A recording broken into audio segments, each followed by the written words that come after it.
I'm really happy to announce our next presenter. We're going to shift gears a little bit to the college scene. Anna Sabino is the Director of Clinical Education and Advocacy for the College Diabetes Network, and has type 1 and has had it for more than 30 years. And she works directly with higher education, young adults and their families, as well as partner with diabetes organizations and clinics to improve outcomes and understanding for those affected with type 1. She has a background in social work and is also a certified diabetes educator. Anna is also joined today by Serena Fox. And Serena is a nursing student from Salve Regina University and is actually from Newport. And I join all of our Rhode Islanders who are at home and joining us today to welcome you both to Rhode Island World Diabetes Day. And I'll turn it over to you. Thank you so much. Can you hear me, Randy? I can, yes. Excellent, excellent. Thank you so much for having us. This seems like a wonderful event from just the last few minutes that I got to listen to. Thank you for celebrating World Diabetes Day in this crazy world we live in. I'm going to go ahead and try and share my screen and get my slides set up. So just a moment.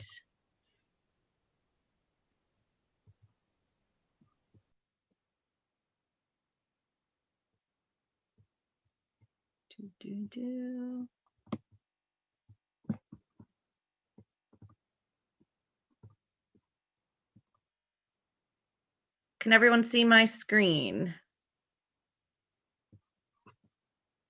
Hopefully that works.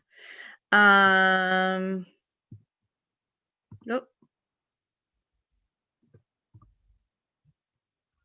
Excellent. Okay.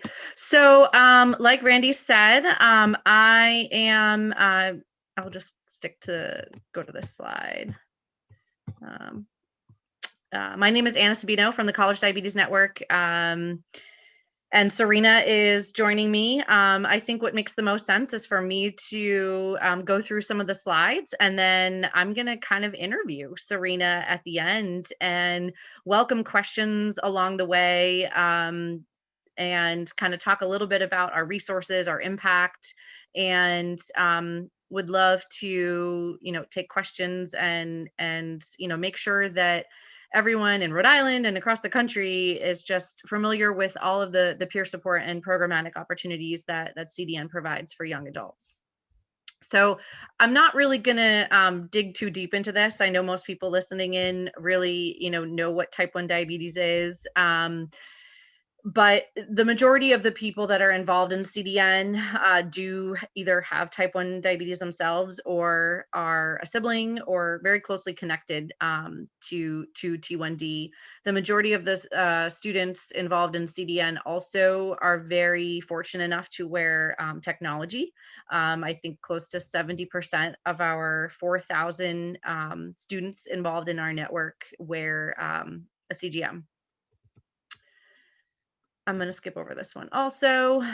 So really, one of the things that we know constantly about young adults is that it's a constant flux. There are so many transitions happening during, the period between 18 and 26, whether you're finding a new job or looking at schools or maybe moving back home because of COVID. Life is in a constant state of flux between those years. Learning to drive or dating for the first time. There's a lot. It's physical health, it's emotional health, it's financial health, and it's social. I remember going to school for the first time, and I was one of those kids. I live in Massachusetts and grew up north of Boston, and I was one of those kids that was in the same school district from K through 12. So for me, it was a huge adjustment meeting new people. I had never seen an insulin pump, had never seen let alone a syringe or orange juice in a mini fridge for other reasons than a mixer. So it's an adjustment for everyone. So unfortunately, CDN was not around when I was in school, but I'm looking forward to having you all hear from Serena about her experience. But College Diabetes Network was founded by, we're a small nonprofit. There's 8 of us that work all remotely, obviously. Now we were previously based in a very small office in downtown Boston. But we provide resources and peer support programs for young adults living with T1D, not just college students, although the chapter network is kind of the backbone of our mission, providing peer support, which has kind of expanded on to providing resources. And I'm just so excited for you to hear from Serena, because I'm really just kind of giving you guys the info, and she'll hopefully continue just to provide how impactful it is to be a part of something like this. We were started actually about 10 years ago. We just had a big virtual birthday party on Thursday night, celebrating 10 years of CDN and peer support. And it was founded by Christina Roth, who is a dear friend of mine and obviously has recruited me to work for her. She was a college student living with T1D. Well, she still is living with T1D, obviously, but and started CDN in her dorm room, and worked actually at Joslin for about a year. And then this was taking up more of her brain space and time. And it was a natural progression to form this 501c3. So what started as a way to connect with people on a website in her dorm room now has, over 160 campuses with chapters on them around the US, and actually a few in Canada.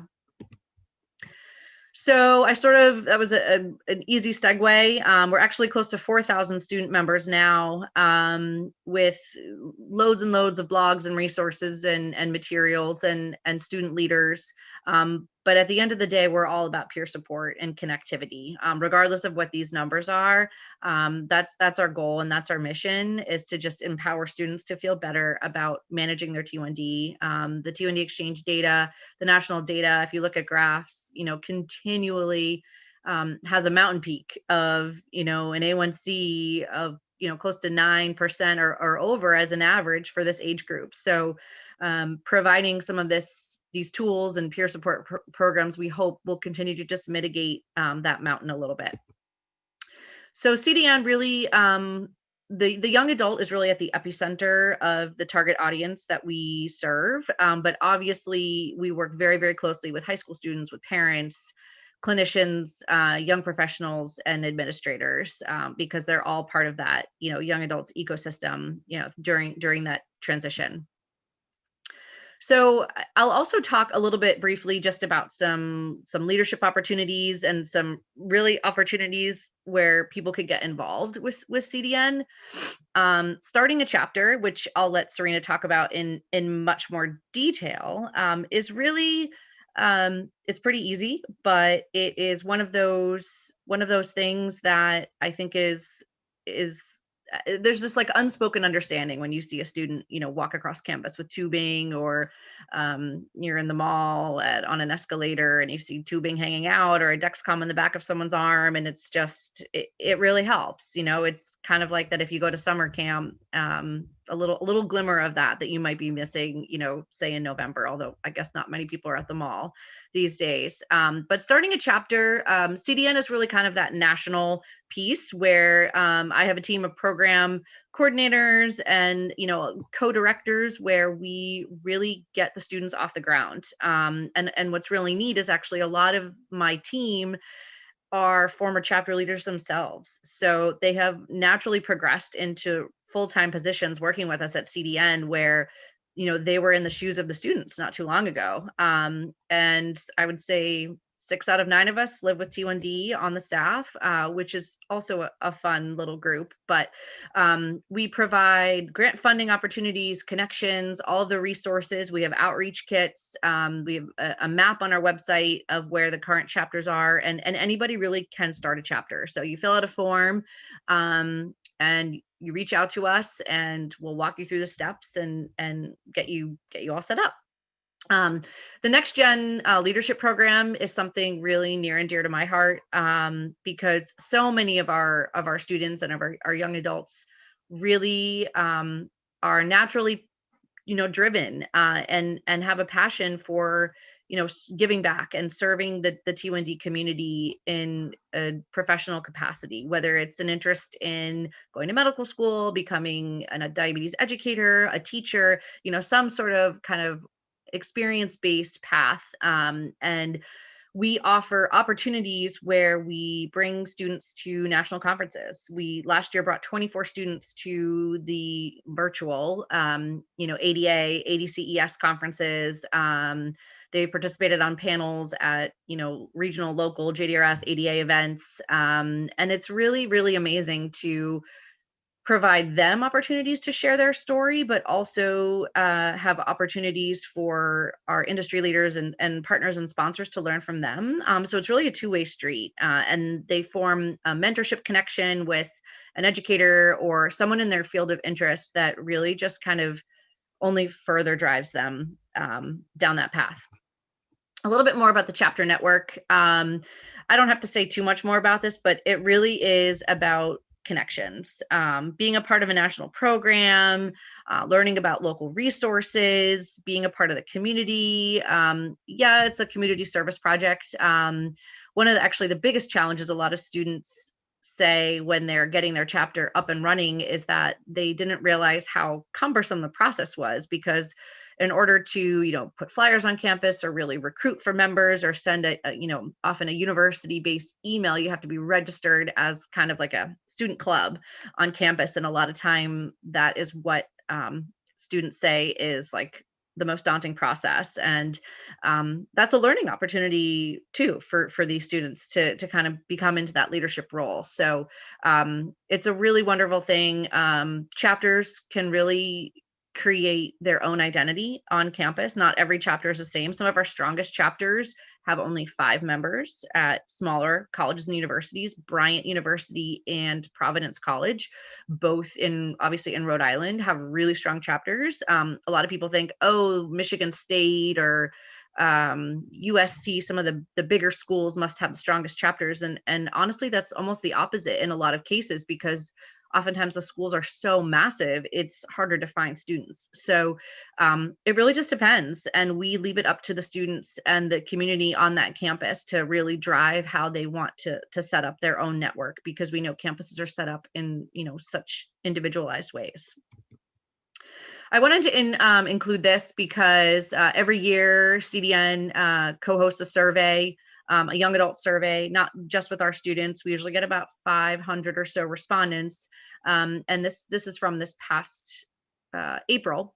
And what really resonates here is that, obviously 75% of people, either strongly agreed or agreed that they've helped them feel more empowered to take care of their diabetes on their own. And that really just hammers home the value of what CDN's mission, strives to do and aims to do, which is to provide those, peer support and empowerment. We want to make an impact. We know that peer support really does make a difference at every point in someone's diabetes journey, whether you're newly diagnosed, whether you've had T1D for 25, 30, 40, 50 years, it really does matter. Some of our key resources, they're all free, are our Off to College booklets. These are, and all of our resources actually were really stemmed from conversations with young adults. Kind of our tagline for these is that they're written for young adults by young adults, obviously with medical review by the ADA, scientific committee, myself, a team of clinical advisors. But our Off to College booklets are one of our flagship resources. There's a family communication agreement in there, how to survive sick days, how to manage alcohol, how to move out. And we have a caregiver parent version as well. I laugh because when I give the kind of Off to College talk or presentation to local JDRF or ADA clinics, usually it's the parents that run for the caregiver booklet, and then the kid comes, not until they step foot on campus do they actually care about the resource. So usually up until drop off, the caregiver resource is a lot more popular. But I would also say the Off to Work and You've Got This guide are our most versatile resources, because regardless of whether or not you're 18 or 23, the Off to Work Guide really is about finding a job. And I think originally our students had come to us saying, well, now what? What do I do after I graduate? I need an Off to Work Guide. But we're actually now realizing that, so many students are getting part-time jobs or internships, or especially now with COVID, a lot of students are choosing to stay home or going the community college route, where the Off to Work Guide is just as important, if not more, than the transition to college guide. And then the You've Got This guide, I actually really like, because I don't know about Serena, but a lot of the families that I work with, when they're diagnosed at 5, 7, 10, 12, 15, you don't get a lot of education at your quarterly or semi-annual appointment.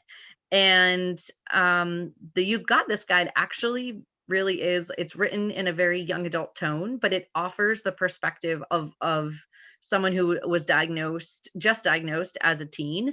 But if you ever want to know what DKA is, or how insulin works, it kind of explains what T1D is in the very most basic terms, which I really like, because you're always meeting new people who don't know what T1D is, or feel like the opportunity that you need to explain it in the most simple way. And it's written in a way that is very easily digestible.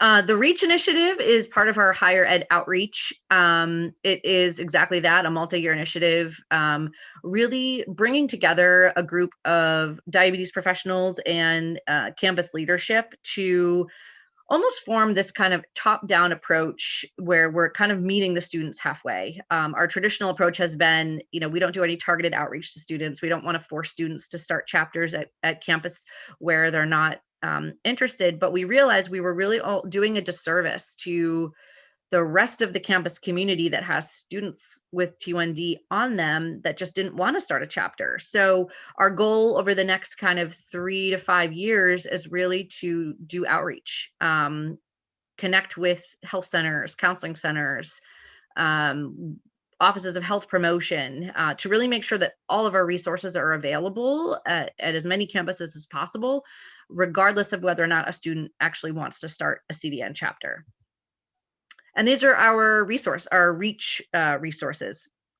We have created guides actually specifically for health services, disability or accessibility offices, and then counseling centers. These are also free, also available digitally. The Off to College booklets we do have a few thousand left hard copy. I know many educators have them in their offices, but we actually decided not to move forward with printing these 3 just because of COVID. And so many campuses are in flux on whether or not they're on campus as well. And obviously not sure what the spring semester will look like come January.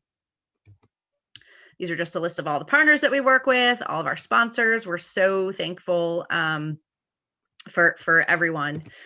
And this is really how you get involved. You start a chapter as a student, become a volunteer, and then, as an educator or a clinician or someone in the community, we want you to raise awareness about us. If you have patients or if you have families newly diagnosed, we want to make sure that everybody knows that we exist, and everybody knows that we have free resources specifically targeted at this population. And feel free to either email me, which is anna@collegediabetesnetwork.org, or just our info email address. But I want to turn it over to Serena now. And Serena, are you there? Yes, thank you for that wonderful presentation. Awesome. So I wanted to just kind of just ask you a few questions, if you'd be able to kind of share a little bit about, first of all, you, and a little background on where you're currently at with your college career, and a little bit about your experience with CDN thus far. Yeah, of course. So I was actually diagnosed when I was 3 years old. And I am originally from Cumberland, Rhode Island. I attended the Cumberland Public Schools like all throughout my life until obviously I got to college. I was fortunate enough that there were always other diabetics while I was in school. And then as you explained about CDN, I really started to look into the resources my senior year of high school. I know my mom was very nervous, and she also really appreciated the CDN resources that were provided. There's also scholarships you can apply to as a senior in high school, specifically through CDN.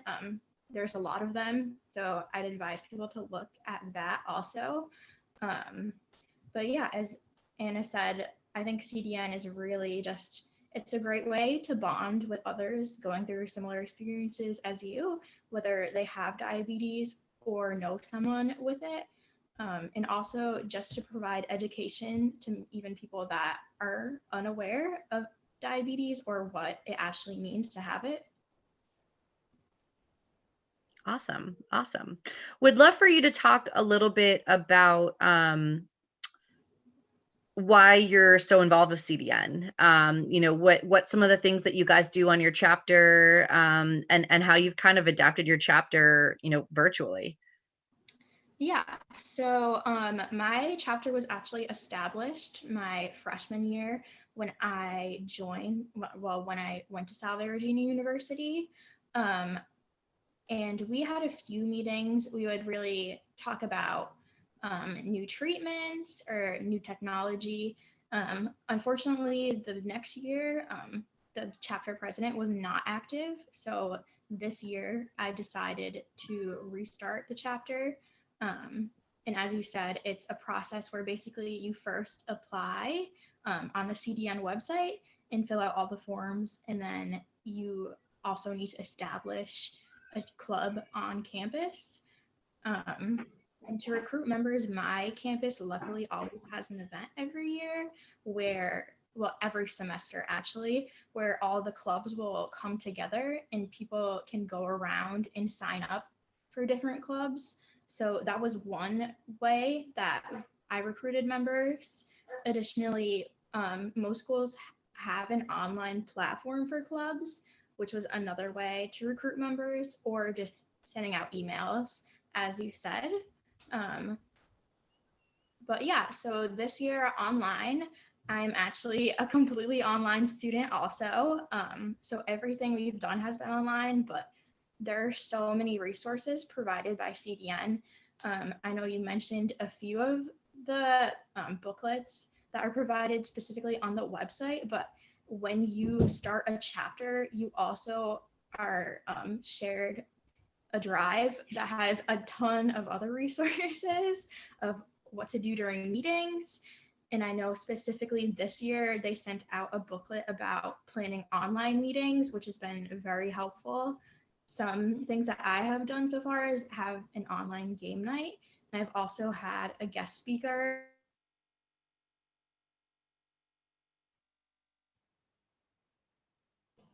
Oh, Serena, we lost your volume.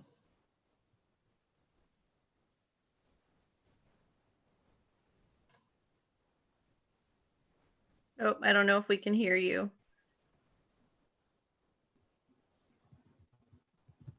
What was that? Oh, there you are. We lost your volume for a second. Sorry. That's okay. Awesome. So I think we only have another minute or two. But Serena, I think, obviously you've made an impact, and I guess my last kind of closing question is, what advice do you have for patients, providers, for about why being connected to something like CDN is so important, or what advice would you offer them as they continue to serve young adult patients across Rhode Island? Yeah, I think it's probably been mentioned today also, but having diabetes, it is very easy to feel isolated or like other people don't understand you. And I think for me personally, it's not only being able to connect with others, understand what I'm going through, but also to be able to provide that support for them. I know I always love when someone from my chapter comes and says, hey, I need help with this, or I'm not sure what to do with this. So I think it's really about forming a little small knit community of other people that really truly do understand what you go through living with diabetes. Awesome. Thank you so much. Is there anything else you wanted to add? Do we have any questions from the chat? We have one comment from Andrea who says, thank you for this great information, which is so important to help college students and parents. So I feel like in your own outreach efforts, you know, reaching out to providers such as Andrea, so that they can then share your information with their patients with type 1 diabetes, you know, I think would be wonderful. I know providers are always looking for resources to share with their patients. Absolutely. Our website is collegediabetesnetwork.org. Pretty much anywhere on that website will give you access to, you know, you fill out a tiny little form to make sure that you could access those resources, and they're free. And you can either download them or request, you know, a copy of 10, 20, 30, and those will be sent to you to deliver and outreach to your patients and families. Or if you have questions, you know, feel free to send us an email. The other thing I was going to mention too is that we have a pretty robust parent Facebook group. And I know a lot of providers are often weary about social media, but I will say that the questions and the conversation on this parent group are so peer oriented and so genuine around, you know, anyone know an endo out in California? My son's going to be a freshman at this school, or my child's thinking of going up Rhode. Any tips and tricks? So it's a really wonderful group. You can sense the nervousness and the tense conversations around August and September. It tends to get much more active, but it's a great way for them to feel connected as well. Anna and Serena, I just wanted to share a couple of other points that have come in through the chat. State Representative Grace Diaz is asking, not necessarily a question for you, but are we able to get a copy of this presentation? And the answer to that question is yes. This is being recorded, and the committee will be working next week to you know, talk about how and where the presentations are going to be made available, whether it be through YouTube and or Facebook. I'm guessing that through riwdd.org, our landing page will be the place that will direct people to, in addition to our Facebook page. So I encourage everyone to stay connected to riwdd.org next week to learn more about how you can access many of the presentations, including this particular one that will be available. And that also came in from another, in addition to Rep Diaz, it also came in from another Rhode Islander asking for a link to today's presentation. And then Dr. D. Moranville writes, making insulin therapy and pumps normal is very important. I'm happy when I see young people walking the beach with their CGM patch. They're not embarrassed to embrace their TD1. So thank you for that, Dr. D. Moranville. Thank you both. Thank you very much.